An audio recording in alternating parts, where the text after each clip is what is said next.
This is Inside Indiana Business Radio on Demand for the afternoon of September 13th, 2022. I'm Wes Mills.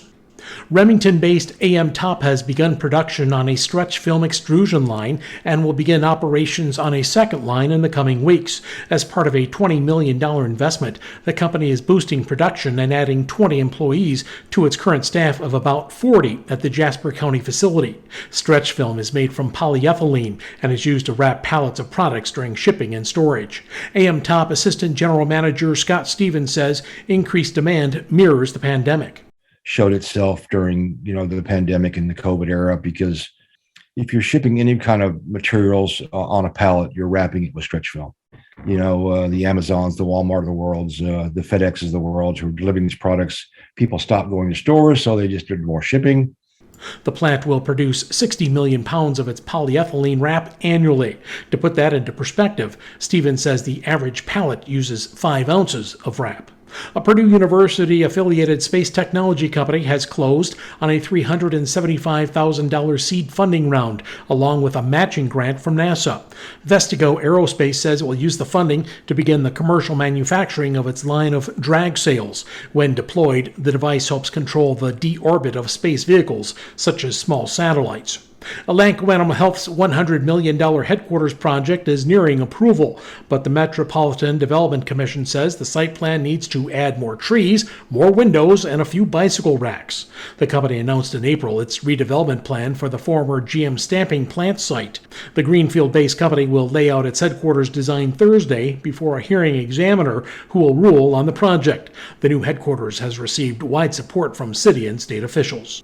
From the number one source for Indiana business news, this is Inside Indiana Business, Radio on Demand. Whether it's a new hire or a noteworthy promotion, IIB's Big Wigs and New Gigs serves as a platform to promote your team. Our revamped offering includes being featured on both the newly redesigned newsletter and at InsideIndianaBusiness.com.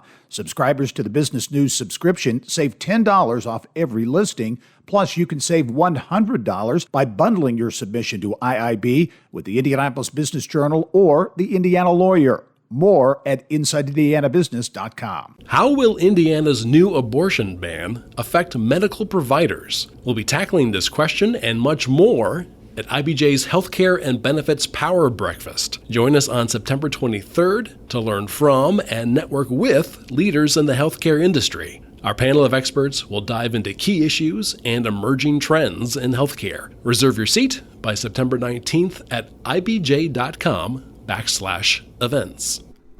Regular production has resumed at a Northwest Indiana refinery that was shut down last month following a fire. Inside Indiana Business reporter Alex Brown has details.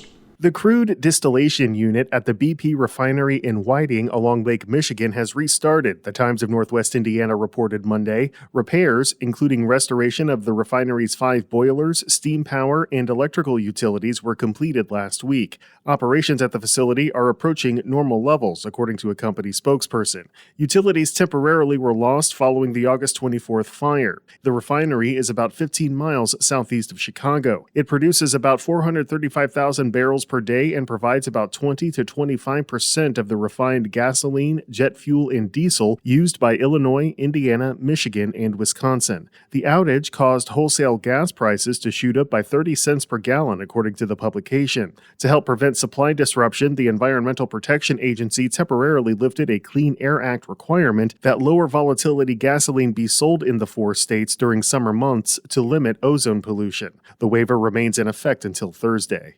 Alex Brown, Inside Indiana Business Radio.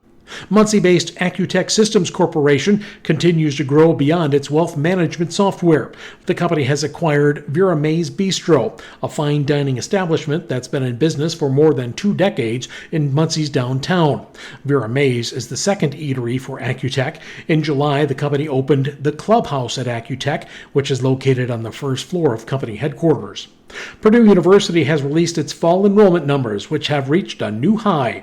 The university says a record 50,884 students are enrolled for classes, topping last year's 49,600 students on the West Lafayette campus. Purdue says it received more than 68,000 applications for the fall semester. 10 finalists have been unveiled for the inaugural Emerging Conservationist Award from the Indianapolis Prize. The Indianapolis Zoological Society says the award is being used to recognize conservationists, biologists, and scientists under the age of 40 who are working to make strides in saving animal species from extinction. The winner will receive $50,000 to continue their conservation work. It'll be announced in May. I'm Wes Mills, Inside Indiana Business, Radio on Demand.